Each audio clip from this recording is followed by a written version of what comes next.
ખેતીના ક્યારેક મહેનત કર્યા પછી પણ ધાર્યું પરિણામ ન મળે તો નિરાશા થાય, બરાબર ને?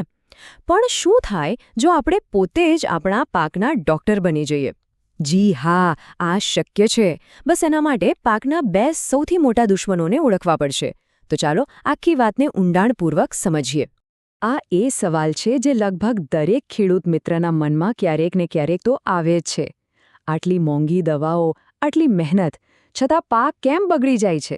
આજે આપણે આ જ સવાલનો જવાબ શોધીશું. એકદમ વૈજ્ઞાનિક રીતે, પણ સાવ સહેલી ભાષામાં. તો આજે આપણે શું જોવાના છીએ?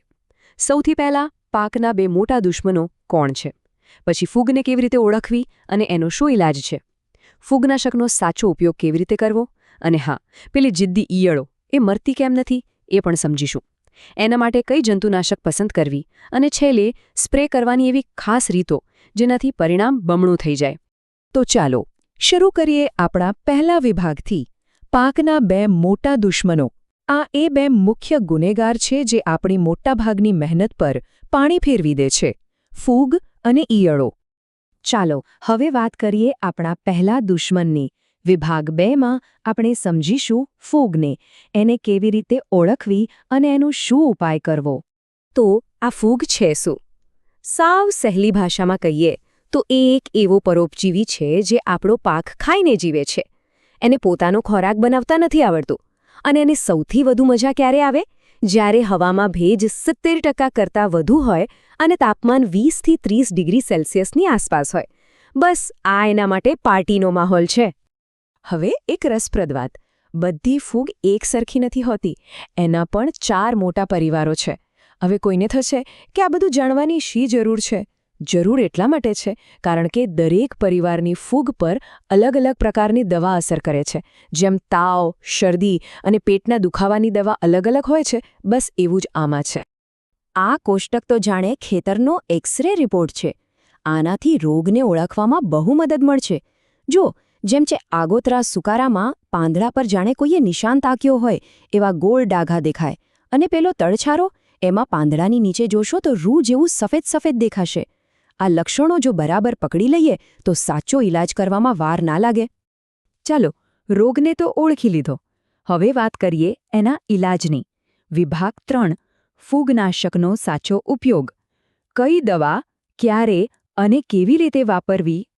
આ સમજવું ખૂબ જ જરૂરી છે. ફૂગનાશકો મુખ્યત્વે 2 પ્રકારના હોય છે: સંપર્ક અને આંતરપ્રવાહી. સંપર્ક ફૂગનાશક એટલે કે કોન્ટેક્ટ એ પાંદડા પર એક કવચ જેવું બનાવી દે છે, જાણે રેઇનકોટ પહેરાવ્યો હોય.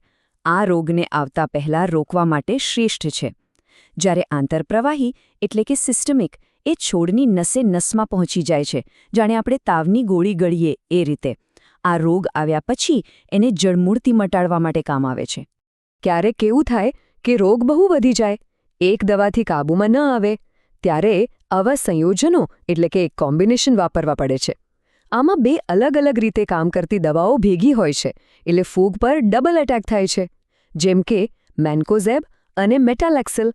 આ જોડીને તો તડછારો અને પાછોતરા સુકારા માટેનું બ્રહ્માસ્ત્ર જ કહી શકાય. સારું, ફૂગની વાત તો થઈ ગઈ. હવે આવીએ બીજા મોટા દુશ્મન પર, જે છે ઈયળો. અને સૌથી મોટો સવાલ, આ ઈયળો મરતી કેમ નથી? ચાલો આ રહસ્ય પરથી પડદો ઉઠાવીએ. અને જવાબ છે અહીં, આ સ્લાઇડ પર. સૌથી મોટી ભૂલ જે થાય છે એ છે સ્પ્રે કરવાનો ખોટો સમય. આપણે દવા ત્યારે છાંટીએ છીએ જ્યારે ઈયળો મોટી થઈ ગઈ હોય. અને મોટી ઈયળની ચામડી એટલી જાડી અને મજબૂત હોય છે ને કે એના પર દવાની કોઈ ખાસ અસર જ નથી થતી. એ તો જાણે બુલેટપ્રૂફ જેકેટ પહેરીને ફરતી હોય.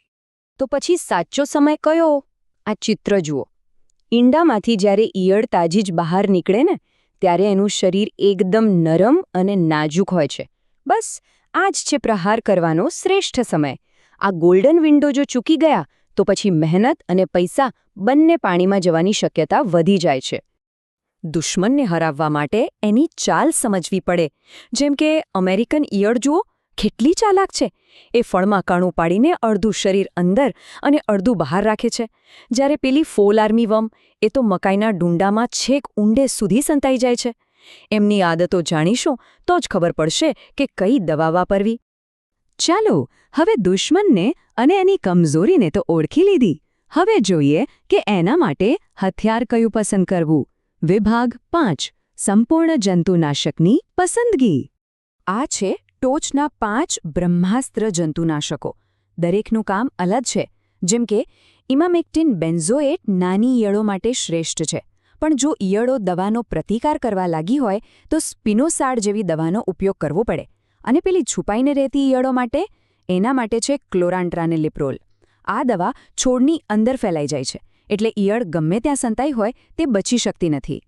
સારું, દવા તો લઈ લીધી, પણ હવે સૌથી અગત્યની વાત, આ દવાને વાપરવી કેવી રીતે?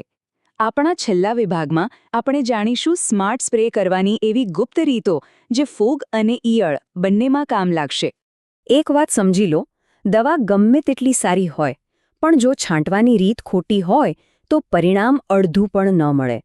આ 4 નિયમો એટલા જોરદાર છે કે એનાથી કોઈ પણ દવાની અસર બમણી થઈ શકે છે. પૈસા પણ બચશે અને પાક પણ. આ 4 નિયમોને બરાબર યાદ રાખી લેજો. પહેલું, સાચો સમય. બપોરે 3 વાગ્યા પછી સ્પ્રે કરો. કેમ? કારણ કે મોટાભાગની ઈયળો રાત્રે ખાવા નીકળે છે. બીજું, સ્ટીકરનો ઉપયોગ. આનાથી દવા પાંદડા પર બરાબર ચોંટી જાય છે અને ફેલાય છે. ત્રીજું, યોગ્ય પાણી. 1 એકરમાં ઓછામાં ઓછું 150 થી 200 લીટર ચોખ્ખું પાણી વાપરો. અને ચોથું, સૌથી અગત્યનું, દવાઓ બદલતા રહો. એકની એક દવા વારંવાર વાપરશો તો જીવાત એનાથી ટેવાઈ જશે. પછી કોઈ અસર નહીં થાય.